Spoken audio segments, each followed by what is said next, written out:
Hello, everybody, and welcome to yet another edition of Paradigm Shift in Educational Comedy.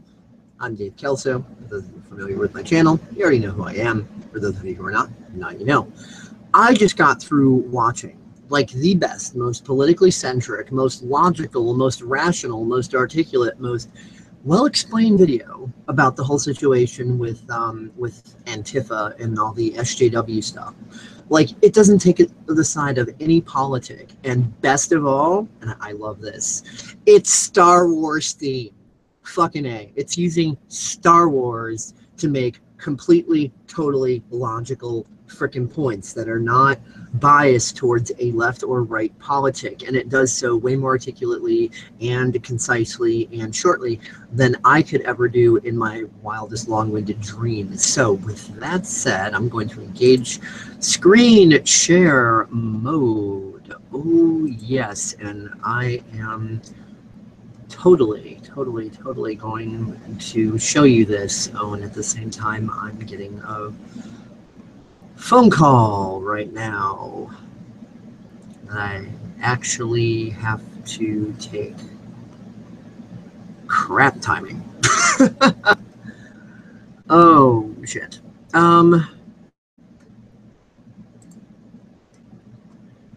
Okay.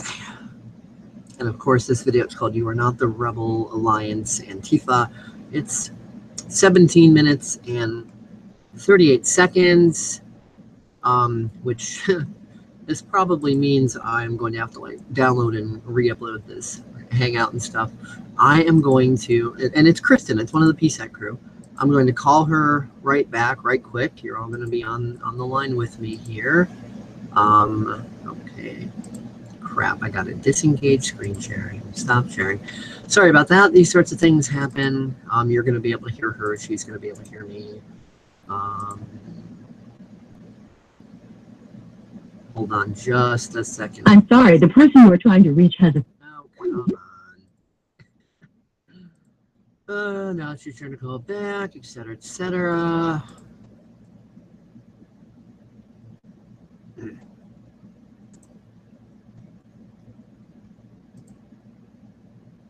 One sec here, guys. I'll try to sort this as quickly as I can. I'm sorry, the person you were trying to reach has a voicemail box that is not...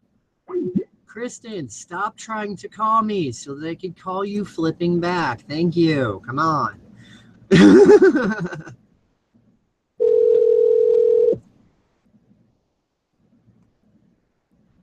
Kristen, I'm on a live stream right now, and you can be heard. So whatever you don't want public, don't say it. I'm explaining to people watching this video that I just found like the best absolute, you know, like most awesome non-politically left or right like explanation to Antifa, and it's Star Wars themed. It's called You Are Not the Rebel Alliance Antifa, and I was kind of about to play that through for people, and especially seeing as you said you were going to call around 6:30 my time, and that didn't happen, so I didn't know where you went. And then somebody shared this video, and I'm like, wow, this is awesome. So like, I'm on this right now. I know you can't see the video, obviously you're on a phone call, but you're welcome to stay and hear the audio. Like, it's great. It's absolutely fucking great. And you being a Star Wars fan yourself, you're going to love it. So what say you? Well, I'm on break right now. I just got on break a few minutes ago, so I don't have time to listen right now, but I'll talk to you later. Alrighty, sorry about that. I mean, I did wait up for you for, you know, the time that you said you were going to, you know, go on break. So yeah, sorry about that. It's all just like cataclysmically bad timing. Okay. Love you though, and okay. And she just hung up. Alrighty, now I can resume my screen share back again and all that. Yep, life happens. Life happens.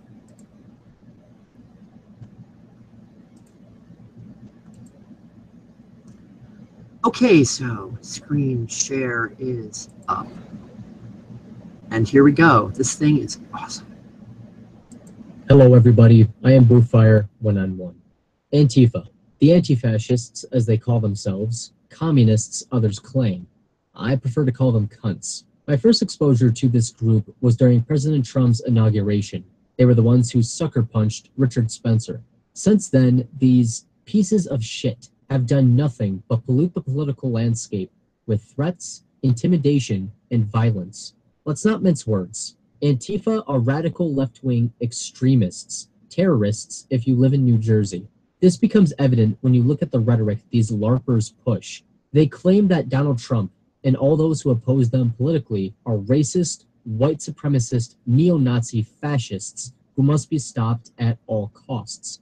They started a riot at Berkeley when Milo Yiannopoulos tried to give a talk at the university. They are responsible for the riots and violence in Hamburg during the G20 summit. They're responsible for starting another riot in Berkeley during their attempt to counter-protest the free speech rally. However, this time around, right-wing extremists fought back, leading to a shit show that makes me weep for the future of political discourse in America. During this riot, there was one incident where a young man who was there for the free speech rally, a guy who wasn't doing anything but handing out Pepsis to stop the violence, was attacked by one of the members of the Black Bloc with a bike lock. It was discovered that the individual who assaulted this man was Eric Clanton.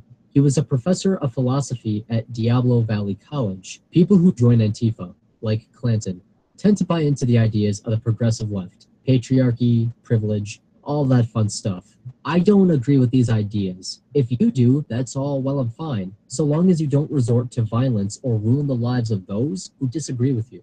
I just want to do a brief overview of what these people are. They are violent extremists, because I want to thoroughly debunk a notion these pieces of shit have. I can't find it again, but I've seen people who support this group, who are a part of this group, people who really hate Trump and anything right of left, claim that if you ever wanted to be a part of Dumbledore's army or the Rebel Alliance, that you should join us as we fight the tyrannical fascist empire.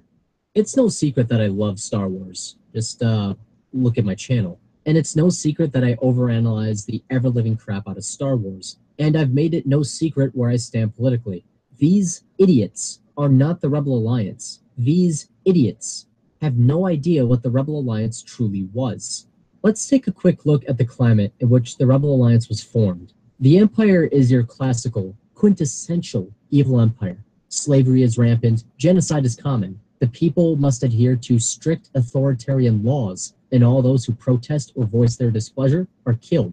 The infancy of the Rebel Alliance began with the delegation of 2000, a group of senators who were worried about the Chancellor's growing power. A group of senators like Padme, Bail Organa, and Mon Mothma kept trying to find compromise and peace during the Clone Wars. When the Empire was formed and laws became more despotic, peaceful protests began to break out. However, imperial governors would crack down on these people with vicious violence. On the planet of Gorman, Tarkin landed a ship on top of several protesters who were upset about the incredibly high taxation.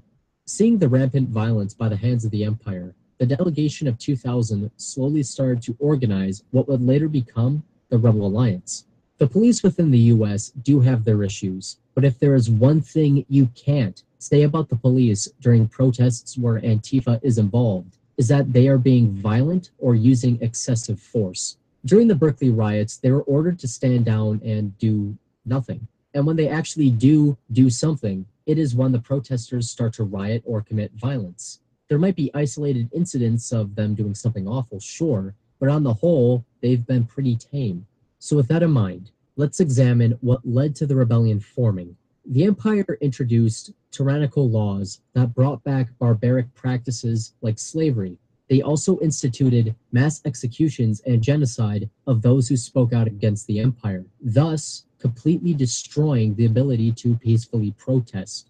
Those who would go on to form the rebellion did everything they could do peacefully first, until every other option but violence was closed off. The government was actively keeping them down and killed those who spoke out. This is not happening in America. Say what you will about Trump, but this is not happening. Protests may be getting dispersed or ended forcefully, considering Berkeley and Hamburg, I can understand why, but people aren't being wholesale executed for protesting or speaking out against Trump. That is not happening. Oh, but boo, fire! It can happen!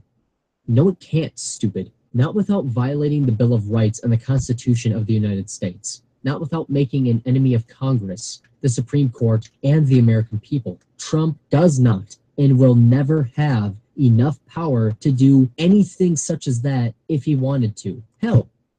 But the boo fire, me be just thinking it can happen. He needs to work on this charger.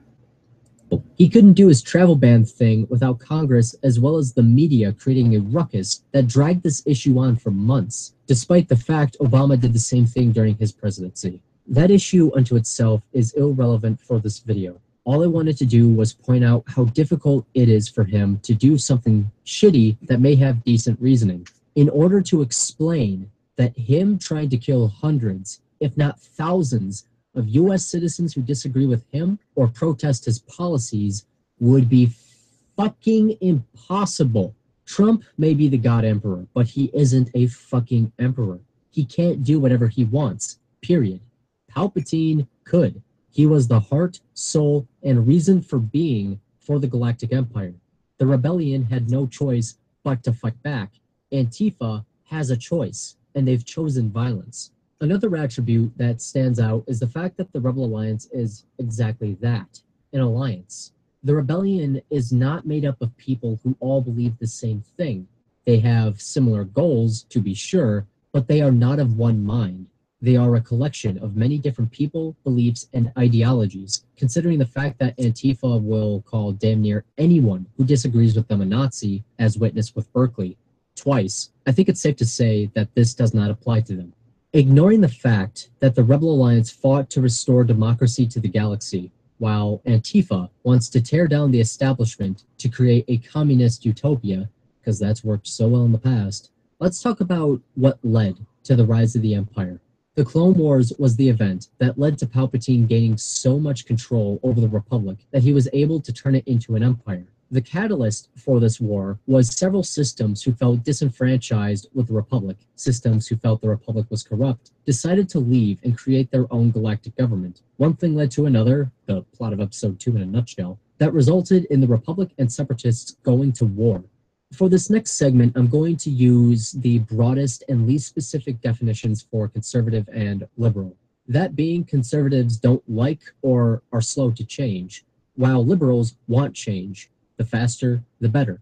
You guys got that? All right, cool. Moving on. When breaking down the conflict to its simplest parts, the Republic is made up of systems who don't want to institute any radical change. Why break what has worked for thousands of years? Those who now make up the Republic are more conservative than they are liberal. So in turn, the Republic on the whole is conservative. The Separatists, on the other hand, are made up of systems who don't believe the Republic will change. They want to start again their own way. The planets that left want immediate change. They are more liberal than they are conservative. So in turn, the Separatists are liberal. To make one thing clear before I move on, I understand the Separatists were made more or less as simple villains for a long time. But for the sake of this video, I'm not going to look into what they did specifically in story. Liberals aren't evil. Instead, I just want to illustrate that within the wider context of the Clone Wars, the Republic and Separatists represent two very different ideologies. Prior to the war breaking out, senators like Padme, Bail Organa, and Mon Mothma attempted to find a compromise between the Republic and Separatists. They didn't want the Separatists to leave, nor did they want the Republic to create an army and go to war. These individuals fought for peace, while other senators were beating the drums of war. We don't know much about the Separatists at this time, but with people like the Bontaries, we get the idea that there were some who didn't want war with the Republic. They wanted to find a peaceful compromise. However, this was undercut as leading Separatist officials like the Trade Federation and Techno Union prepared as well as argued for war. Those who argued for peace were silenced, as those who wanted war, who wanted violence, won out. This in turn led to the Clone Wars, where billions died, rights were trampled on, and the Empire rose to power. This conflict created a power vacuum that destabilized the galaxy and killed countless people who were caught in the crossfire. Let's take a step back for a moment from Star Wars and talk about Italy and the years of lead. This was a period of political turmoil that took place between 1968 and 1982. During this time, there was several protests by Marxist student groups, and in the 1970s, the creation of the Red Brigades occurred. A group of communist terrorists who started off small with riots and other acts of vandalism, but later on turned to assassinations and bombings of those they believed were their opponents. These opponents were cops, right-wing politicians, teachers, journalists, and a wide range of other enemies to their cause. They even kidnapped and murdered the Prime Minister of Italy. However, as left-wing and other communist radicals attacked those who were on the right, the Italian Fascist Party, which had fallen out of favor, started to gain some popularity. People were pissed off and tired of the violence, to put it lightly. Over time, this led to the creation of a radical fascist terror group known as the Movement for the New Political Order. They tried to come across as the Red Brigade's opposition, but quickly became just as bad as them as they started bombing and killing civilians. As communist terror hit its stride, the fascist terrorists attempted a coup to take control of the government. They failed. As the violence continued and the political situation in Italy got more and more unstable, the people became disgusted with these violent terrorists, and over time, the violence ended. Back prior to this, during Mussolini's rise to power, his black shirts were locked in conflict with communist extremists. Their conflict led to the collapse of the Italian monarchy and Mussolini's rise to power. First off, thank you to Kraut & T for your video on the subject about the years of lead. It isn't something that's taught in American schools, and I wasn't aware of it, so you gave me something to look into. But secondly, I wanted to talk about the years of lead, because we are starting to see similar trends happen now. Antifa started out with acts of vandalism, but has moved on to assaults, and they're arming themselves. However, what is more troubling is the aptly named Battle of Berkeley. Antifa is no stranger to violence, but what is disturbing is people like this. From what I understand, this man is a straight-up white nationalist, which is, again, troubling. Violence on both sides broke out at Berkeley, and despite there not being a real right-wing equivalent to Antifa yet, or as far as I'm aware, one would be pretty arrogant to look at history and say that will never happen. If their violence continues, an organized right-wing extremist group will appear, and they will do the same shit as these people. We've already seen this with the alt-right and SJWs. Many on the alt-right have become nothing more than identity politic mouthpieces for white people. Right now, Antifa is committing violence when peace is still an option. The amount of doublethink these people have is mind-numbing. They resist perceived violence with literal violence. These people are unable or unwilling to talk to the other side. They are unable to see another point of view as valid. They won't find any compromise or common ground with their opposition. This is because Antifa knows they can't operate under a democratic system. They know their authoritarian and fascist bullying would never work if they played by the rules of democracy. It would never work if they followed the will of the people. The separatists were left-wing extremists who immediately resorted to violence and would never compromise with their opposition. The Republic were right-wing extremists who immediately resorted to violence and would never compromise with the opposition. The destruction and death they left in their wake led to the rise of the empire and the death of all political discourse and debate. Antifa, you're not the Rebel Alliance. Peaceful debate and protest is still open to you. You've just chosen to willfully ignore it. What you are is a group of dumb motherfuckers who, if given the chance, will destroy political discourse and debate in order to destabilize the country so you can push your narrative and agenda, because you know you can't win in a system that relies upon the will of the people. You guys are the separatists, those who hurt, and you'll eventually kill countless innocent people you view as the enemy. You will not talk to others with different opinions because they are evil or Nazis or white supremacists. To you, these people aren't people. If Antifa is left unchallenged by the populace, if the media continues to ignore, downplay, or straight up condone their actions, their violence will continue. If the populace doesn't take a stand against these people, like the Italians eventually did during the years of lead. Their violence will continue. If celebrities or those in public places, those who have weight behind their words, continue to shout and spout the same rhetoric as these people, their violence will continue. If their violence continues, either the government or right-wing extremist groups will take matters into their own hands. They will meet violence with violence when peace is still possible. Like we've seen before with Mussolini. If the people do nothing, then the democracy so many people have sacrificed for will fall apart, and a new authoritarian regime, whatever its politics, will take its place. The option to peacefully disagree will be gone. Debate will be gone. The option for peaceful change will be gone, leaving violence the only way for a democracy to return. The only option would be the rebellion. With that said, there are people who truly do represent the Rebel Alliance. It's the people who've been preaching peace, those who've been asking for an open dialogue, those who, at the very least, see the other side as people, despite all of their disagreements. These are the people who work within the system of democracy.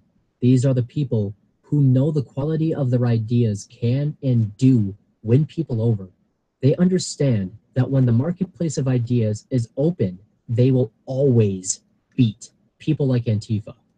For them, violence is an absolute last resort. When their life and the lives of those they care about is on the line, they will only resort to violence when you've pushed them too far with actual violence.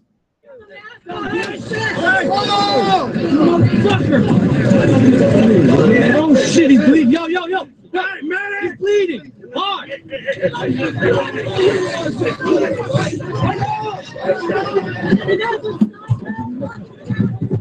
Yo, he's bleeding bad. He's bleeding bad. He's bleeding bad.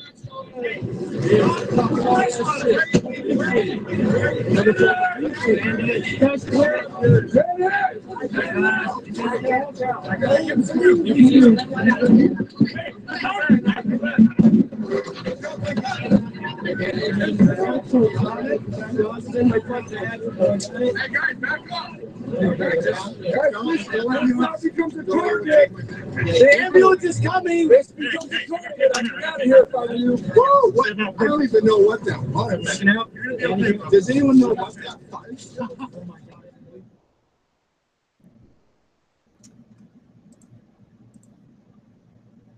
Alrighty, folks. So, as this this video and history shows,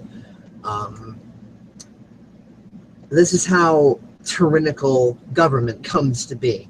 You've got left-wing assholes, right-wing assholes. They collide, they destabilize, and then up comes the Galactic Empire or Nazi Germany or whatever, you know. This is how it happens. So those of us, and hopefully the majority of us, who are sane, who are rational, who are calm, who actually want peace and don't want all this bullshit, we do need to take a stand, and beating the fuck out of people is not the way to make your points. So there you go. I hope everybody enjoyed this. Please like, share, subscribe, and please also head over to Bluefire 191's channel and like, share, and subscribe the original video as well. And I would like to thank Bluefire 191 for making literally the best video of 2017 that I have seen. Peace out.